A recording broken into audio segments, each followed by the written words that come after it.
भगवद्गीता अध्याय पहिला. योत्समानान् नवेक्षः ये एतेऽत्र समागतः धार्तराष्ट्रस्य दुर्भेद्ये युद्धे प्रियचिकीर्षव. धृतराष्ट्राच्या दुर्बुद्ध पुत्राला खुश करण्याच्या इच्छेने येथे लढण्यास आलेल्यांना मला पाहू दे. तात्पर्य: दुर्योधन आपला पिता धृतराष्ट्र यांच्या सहकार्याने दुष्ट बेत आखून पांडवांचे राज्य बळकावणार होता हे उघड गुपित होते. दुर्योधनाच्या बाजूला मिळालेले सर्वजण हे एकाच माळेतील मणी असले पाहिजे. असे लोक कोण आहेत हे जाणून घेण्यासाठी आणि युद्धाला आरंभ होण्यापूर्वी त्यांना पाहण्याची अर्जुनाला इच्छा होती. पण शांततेच्या वाटाघाटीची बोलणी करण्याचा त्याचा मुळीच उद्देश नव्हता. शिवाय ही गोष्ट ही सत्य होती की त्याच्या निकट भगवान श्रीकृष्ण विराजमान होते.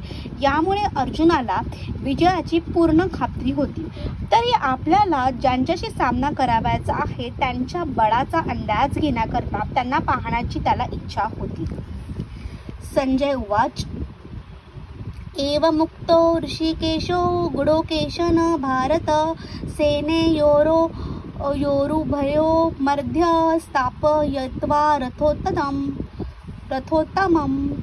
संजय म्हणाला, हे भारतवर्षचा. या प्रकारे अर्जुनाने म्हटल्यावर भगवान श्रीकृष्णाने दोन्ही सैन्याच्या मध्यभागी तो सर्वोत्तम रथ उभा केला. तात्पर्य: या श्लोकात अर्जुनाला गुडाकेश म्हणून संबोधण्यात आले आहे. गुडाका म्हणजे निद्रा, आणि जो निद्रेवर विजय प्राप्त करतो त्याला गुडाकेश म्हटलं जातं. निद्रा याचा अर्थ अज्ञान असाही होतो.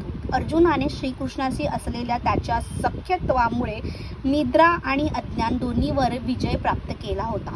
श्रीकृष्णाचा शुद्ध भक्त असल्यामुळे तो श्रीकृष्णाला क्षणभरही विसरू शकत नाही, कारण भक्तांचा हाच खरा स्वभाव असतो.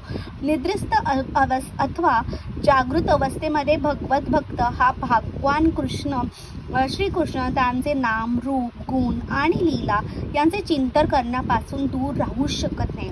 अशा रीतीने श्रीकृष्णाचे सतत स्मरण करून कृष्ण भक्त हा अज्ञान आणि निद्रा यावर विजय प्राप्त करू शकतो. यालाच कृष्ण भावना किंवा समाधी असे म्हणतात. ऋषिकेश किंवा प्रत्येक जीवाचे मन आणि इंद्रिय यांचे मार्गदर्शक या नात्याने दोन्ही सैन्याचा मधोमध रथ उभा करण्याचा अर्जुनाचा उद्देश ते जाणू शकले. पुढे ते अर्जुनाला म्हणाले, भीष्म द्रोण प्रमुखतः सर्वशाच महिक्षिताम् उवाच पार्थ पश्येता स्म वेतांकुरु नीती. भीष्म, द्रोण आणि जगातील इतर सर्व राजांच्या उपस्थितीत भगवान म्हणाले, हे पार्थ, येथे जमलेल्या सर्व कुरुवंशीयांना आता पहा. तात्पर्य: सर्व जीवांचे परमात्मा स्वरूप असल्याने भगवान श्रीकृष्ण अर्जुनाच्या मनात काय चालले होते हे जाणू शकले. या संदर्भात ऋषिकेश या शब्द प्रयोगावरून कळून येते की त्यांना सर्व काही ज्ञात होते. आणि अर्जुनाच्या संदर्भात पार्थ किंवा कुंतीपुत्र अथवा पृथेचा पुत्र हा शब्द सुद्धा तितकाच महत्त्वपूर्ण होता. मित्र या नात्याने श्रीकृष्णांना अर्जुनाला सांगायचे होते की अर्जुन हा त्यांचा आत्तेचा म्हणजेच पृथेचा पुत्र असल्यामुळे त्यांनी अर्जुनाची सारथी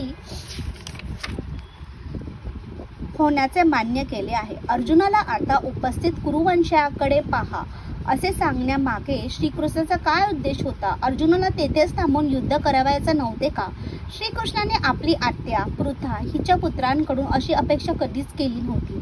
मित्रसुलभ विनोद करून अशा प्रकारे श्रीकृष्णाने अर्जुनाचे मन पूर्वीच ओळखले होते.